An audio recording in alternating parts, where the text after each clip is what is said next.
Okay, YouTube. This is wild. This is a wild video. Your life as a black man. So let's check this out, bro. You're born a black man, dipped in melanin like it's a golden ticket. Except the prize isn't riches. It's inherited trauma, suspicious eyes, and a lifetime membership to the Don't Move Too Fast Club. People clutch their purses like you're armed with a Gucci machete. There's no instruction manual for this life. What? Just a history book soaked in blood and denial. You learn early that childhood is optional. 6 years old, and someone's already calling you aggressive for raising your hand too passionately. By 10, you're a handful, while the white kid flipping a desk is spirited. You're the problem, even when you're just existing. Cops don't protect you. They patrol you. Sirens aren't safety. They're a warning label. Getting pulled over isn't an inconvenience. It's a near-death meditation. You keep your hands visible, your voice steady, your breathing polite. You're auditioning for the role of non-threatening civilian number one. And still, it might not save you. You learn quick that black excellence isn't ambition.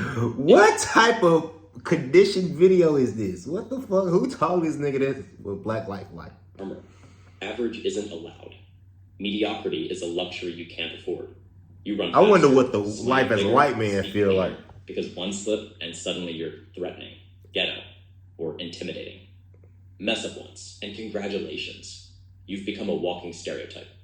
You walk into a store and transform into a suspect on sight. You walk out, and someone's double-checking the floor tiles. Say something intelligent. What do you say? And someone's double-checking the floor tiles. What Say something the fuck? intelligent, and people act like you solved quantum physics. Wow, you're so articulate. Thanks. Should I bow now, or do I get a cookie with that condescension? Work feels like a tightrope over lava. You code switch like your rent depends on it. Because it does. Talk too casually and you're unprofessional. Code switching. He talking about code switching. Show up with your natural hair and it's suddenly a distraction. So you curate yourself like a museum exhibit with Wi-Fi. Now featuring our friendly neighborhood black man. Money doesn't buy freedom when the price tag comes with fine print.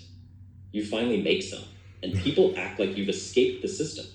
As if generational wealth and generational trauma cancel each other out on a spreadsheet. You're told, just work hard. Like hard work ever stopped redlining or wage gaps. Like you can out-hustle a history built to keep you tired. You grind twice as hard to earn half the benefit. And when you finally get a taste of success, someone calls it diversity hiring. You get the house, the car, the degree. And suddenly people forget how uneven the starting line was. They see your wins, not the invisible tax. The extra energy it takes to smile through suspicion. To be the safe version of yourself so you don't lose what you built. Every dollar feels like it came with a disclaimer. Congratulations, but don't forget where you came from. The wealth gap isn't just about numbers. It's about inheritance.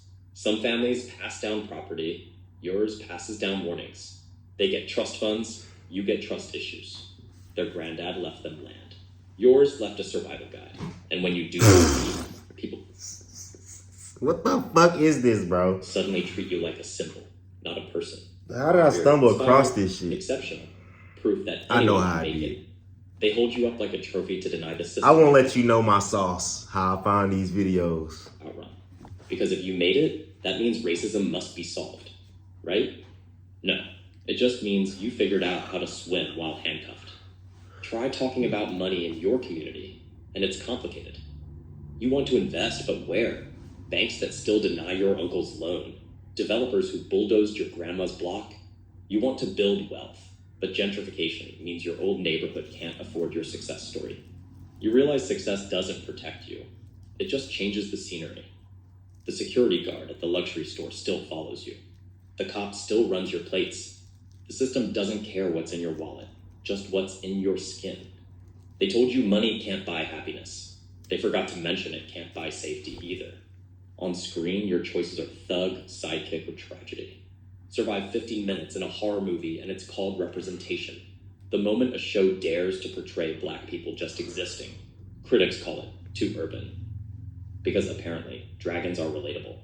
But your reality, too specific. Everyone loves black culture, just not black people. They'll borrow your rhythm, slang, and swagger. Sell it back to you at Urban Outfitters. Then call your pain divisive. You speak up about racism, and suddenly you're too political. You share your reality, and they ask, why make everything about race? Maybe because everything already is? Dating? That's its own horror anthology.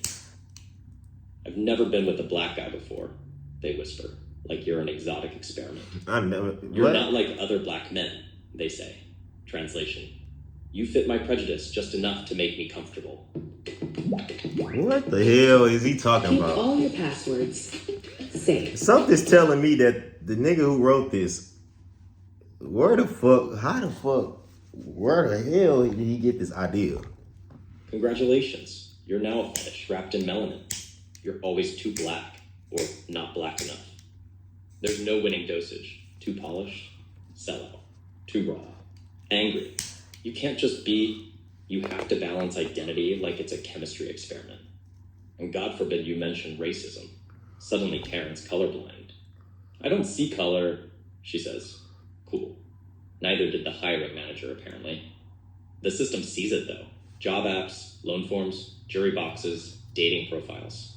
They all see it crystal clear. Saying, I don't see color doesn't make you progressive.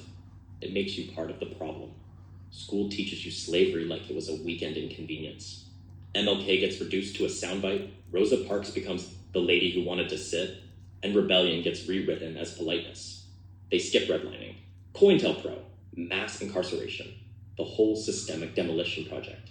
You don't get history, you get propaganda with extra sugar.